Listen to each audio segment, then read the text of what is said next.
Right. Yeah, but I mean, Beverly Hills Cop 4, hasn't Eddie Murphy been going on about this now since years. Beverly Hills Cop 3? Yeah. But I think because he's not moving My Name is Dolomite, and I think he's starting to come back a wee bit. Yeah. So, I mean, I love the first Beverly Hills Cop. It's a Stone Cold classic. Such a soft spot for it. Yeah. And like the Neutron Dance as well, that's one of my favourite songs from the movie too. As well as Axel F. Beverly Hills Cop 2 is a weird one for me. I like it. I can't really remember it. It's the one with Bridget Nielsen in it. Is it the one where Ronnie Cox gets shot? Yes, he gets shot at the start of it. Yeah. It's like a the third one is goddamn awful. Yeah, I really, really don't like the third one because like even one of the the cop duo, Judge Reinhold and the other fella. Yeah, the other fella's not in it. Is he not? No, he's replaced with another guy that looks suspiciously like him, but he's a different character. If Judge Reinhold's in it, alright, because like he'll work for a sandwich. But even get back for a weird Clerks animated series cameo. Yeah, so bizarre. We talked on the last show, I believe we did, that Kevin Feige from the MCU from Marvel was coming over to make a Star Wars movie. Yeah. Which put warning signs up, I think, for a lot of people, including us, that this might not bode well for Kathleen Kennedy. Definitely not. I think with the mix of J.J. Abrams and Kevin Feige, this is going to be enough to shunt her out of the company. Right. Well, the new rumour is that once Indiana Jones 5 is wrapped, she will be stepping down as the head of Lucasfilm overseer. Yeah. She'll still be producing movies and she'll still be involved, but Kevin Feige will be the man guiding Star Wars. So they're kind of giving her the Pascal treatment then? Mm-hmm. Apparently so. Now, it's just a rumour at the minute. We don't know for definite. I really have to think there's something to this. There is. I think Star Wars is in trouble, and I know... What do you mean you think Star Wars is in trouble? Star Wars is in trouble. Star Wars is in trouble. Star Wars is in trouble because it had a really, really badly reviewed movie, and then it had a movie that tanked, and then they sort of put all plans on hold. That's not to say that it doesn't have a bright future and there'll not be a lot of Star Wars still coming, but I think... Firstly, I think The Mandalorian is going to be really, really good because it's the launch show for Disney Plus. So I think it has to be good. I mean, you have talent like Jon Favreau involved in it. It's bound to be at the least great, if not awesome. And I hope it cuts back on all this sort of agenda and all this crap and just tells us a good thing. I genuinely think that's what's killed it more than anything else because they released The Last Jedi. And it was a very poor Star Wars movie. It was. And a very poor movie in general, I'd say, too. Because it wasn't fun, it wasn't exciting, it wasn't adventurous. Yep. Like a good Star Wars movie is supposed to be. On top of that, there was a bunch of trolls and a bunch of dickheads out there, and there always is, that decided to go after Rose Tico, the actress that played her. Yep. And I think a few went after... Kelly Marie Tran. There's a few people that went after Daisy Ridley as well. But they decided to monopolise on that and tried to pull a Ghostbusters on us. Yes. And the trouble is, I think so many people's eyes have been opened by that now, where there was a lot of people defending Ghostbusters, and there was a lot of people saying, oh, well, you haven't seen it yet, you don't know. And it came out, it was a train wreck. Yeah. And a lot of people had their eyes opened after that and went, why the hell was I supporting this in the first place? I think because Kathleen Kennedy did that whole, the Force is female and all this sort of thing, and it's derogatory and it's insulting. Mm-hmm. Not just to men, but to women too. Women, yeah. It's just diabolical in terms of damage control for releasing a bad movie. That's why Solo tanked. That's why no matter what they do with Episode 9, they're going to make a loss on it. I think Episode 9, because Episode 9 is going on against Jumanji. Yeah. And I honestly think Jumanji could kick its ass. I think it will. Because the first Jumanji sequel a couple of years ago was massive. Yeah. And I honestly think it could challenge Star Wars for the top spot over Christmas. Could you ever imagine in your lifetime being able to say that? Yeah.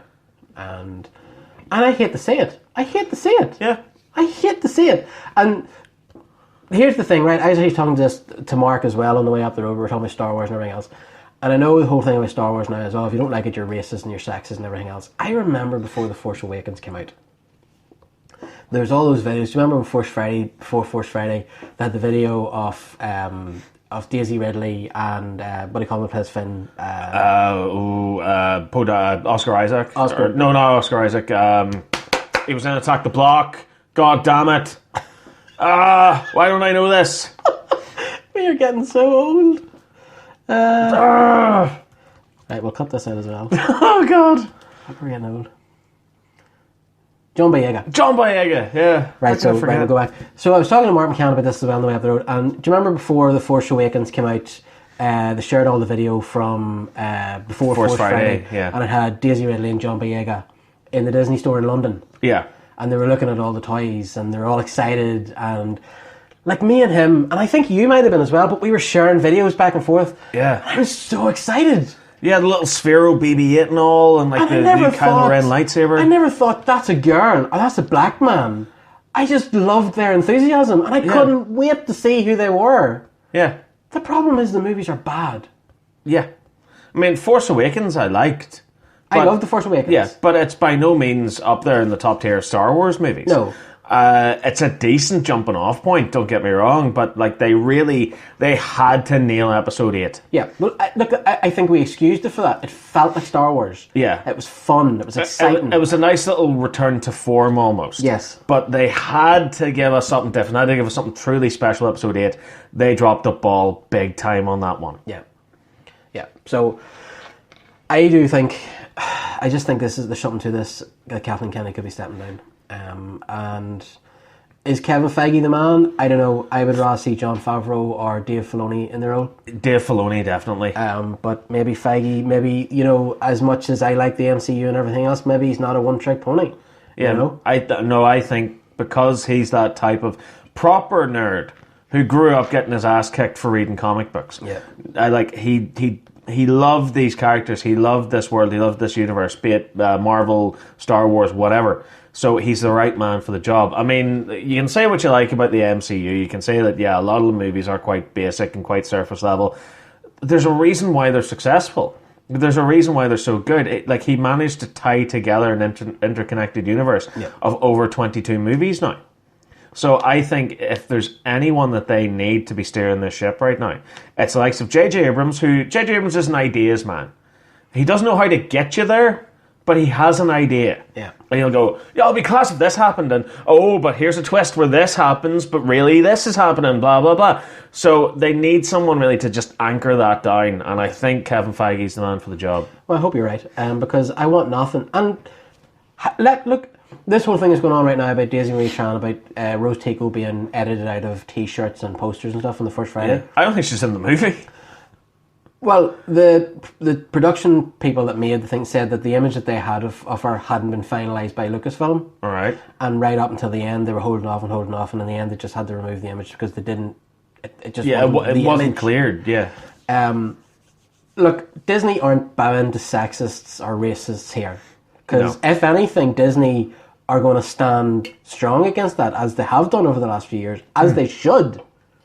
But the problem with, I honestly think they could, and I don't, hear me out before you jump on me here, I think they're going to Jar Jar her character, where he was huge in episode 1, nobody liked him, and then in episode 2 he was in it for like 2 seconds. Same as episode 3, yeah. That's not a reflection on Ahmed Best. No.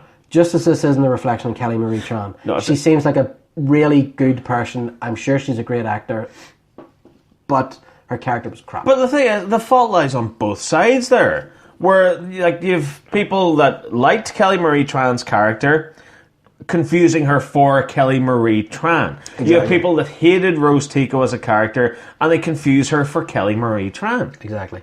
Like, I mean, it's just an actor. It's a person doing their job. But I think there's also this conflating thing as well, where if you go, God, I hated Rose Tico, people, why do you have a problem with, Asian people? Yeah, it's like, no, her character was just crap. Yeah, give her a good. I hope she comes back. Bring her back in this. Make her an amazing character. Make her the front character for the series. Yeah. Okay. Fine. Do it. As long as she's written well. As long as she's a good character. Yeah. I don't care. In all fairness, though, I don't think any of the new characters are good characters. Unfortunately, they're not. Like, I don't think Rey's a good character. I don't think Poe Dameron's a good character. I don't think Finn's a good character. And like, you think Oscar Isaac, John Boyega, and Daisy Ridley, they're perfect. Yeah. They should, but think of what they could do together. They're charismatic, they're fun, they have everything going for them they need. For God's sake, the first time all three were together on screen was the closing moments of The Last Jedi. Yeah. What the hell? I know. The first Star Wars movie, all the way back in 1977. George Lucas, say what you like about him, the man knows good story structure. He got all of his characters together within the first act. Yeah. Like, roughly beginning of Act 2, whenever they first board the Death Star. But after that, the dynamic is there. They're scrambling. They're working together. They're having arguments and dispositions along the way. But still, by the end of it, you feel like this is now a family that you're seeing develop before your very eyes. Yeah. Where the hell is that in Force Awakens? Where is that in Last Jedi? But anyway, so it ties back. I honestly think Kathleen Kennedy could be in trouble. I think, because I know we'd all heard the stories about the boardroom meeting where I think it was Bob Iger or whatever had really chewed the head off her after the response to The Last Jedi. And apparently he absolutely mortified her in front of like the big suits at Disney. And ever since that, I just have had the feeling that... Because like, you think of how low profile she's been recently. Yeah. You know, they're clearly kind of pushing her back a little. And I don't think that's a coincidence. And I mean, like, on top of that too, there's the big failure of Galaxy's Edge. Yeah. Where I think one of the top leads in that was fired. Yes, the woman that oversees it. Yeah, as well. So I'm guessing this is Disney looking at the franchise that they've bought for $4 billion and going, it's being mismanaged and misrepresented. It's time to start swinging the axe now. Heads have to roll. Yeah, you have to look at what the problem is, and unfortunately, I know Kathleen Kennedy's been involved in like every movie we've loved in the last 30 years, but I mean, like any Lucasfilm production that you see, there's always executive producer Steven Spielberg, Frank Marshall, Kathleen Kennedy. Yeah, she's always there. I guess there's no disrespect to Kathleen Kennedy. I mean, whenever she took over, I was excited. Yeah, I mean, if anything, this, for me, doesn't come from a point of hatred or anger. It comes from a place of confusion. Yeah. What the hell happened? I know.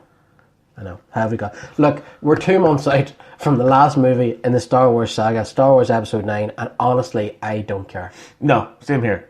I mean, care. Like, I remember back in, it was 2015, Force Awakens came out. Yeah. See, at this point in the year, mid-October of 2015, I was ready to burst. I mean, whenever Disney bought over Lucasfilm, right, I remember I was in the shower and my phone was up in my room. And I came up and I was upstairs and I was drying off and I looked at my phone, right? And you know how you scroll? I had so many notifications from people. Holy crap, Disney, we're getting more Star Wars movies. And I was like, what? And it was literally just scrolling and scrolling and scrolling. Yeah. I must have maybe 30 messages from different people absolutely losing their minds. Yeah, I remember it vividly. I had 44 notifications on Facebook that evening. Unreal. And for it to get to this point, I don't know, I would never in a million years have imagined that Star Wars could ever get to this point where everybody's just indifferent about it. Yeah, because I mean, it's Star Wars. How can you get it wrong? And that whole... Even, like no harm, dear, right? George Lucas was in charge of making the prequel trilogy. And we all saw how that panned out. But it didn't kill the franchise. No. People still loved it and people still watched it. How the hell do you kill Star Wars? Yeah. And apparently Kathleen Kennedy's found a way. I remember... Episode 1 came out, I watched it in cinema, I really liked it, I'd heard bad things, I liked it a lot more than I thought. I watched it, and I do have a certain affection for the movie with Darth Maul and everything else. Yeah. When the trailer came out for Attack of the Clones, I was so excited. Went to see Attack of the Clones, kind of felt the same way, it wasn't bad, just was... When the trailer came out for Episode 3, so excited. Yeah. Because I still was invested in the saga. Yeah. I'm no longer invested in Star Wars. And that says it all, really. That's the problem. That says it all. On to another franchise that has just sort of fallen off. Zack Snyder revealed last week that Swanwick, who was in Man of Steel and Batman v Superman, was played by Harry Lennox Jr., was the Martian Manhunter. He actually revealed storyboards where he was talking to Lois Lane, and then he walks off and he turns into transforms. Martian Manhunter. Yeah. Do you know what the funny thing about this is? Do you remember the tagline for Justice League was Unite the Seven? Yeah. And there was never 7 anything. No. Now there is. He's the 7th. Now there is. He's the fountain. He's the 7th fountain member of the Justice League. And it makes sense. Son of a... release the Snyder Cut. Hashtag release the Snyder Cut. Well, now there's a new rumour going around that Zack Snyder has completed a new cut and he has given it to Warner Brothers.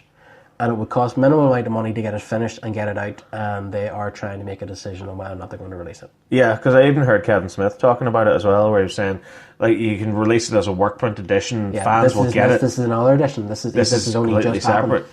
And And I think with Warner Bros., especially with Joker, you know, maybe they'll maybe be kinder and maybe think, right, you know what, maybe he did know what he was doing. Yeah. Like the whole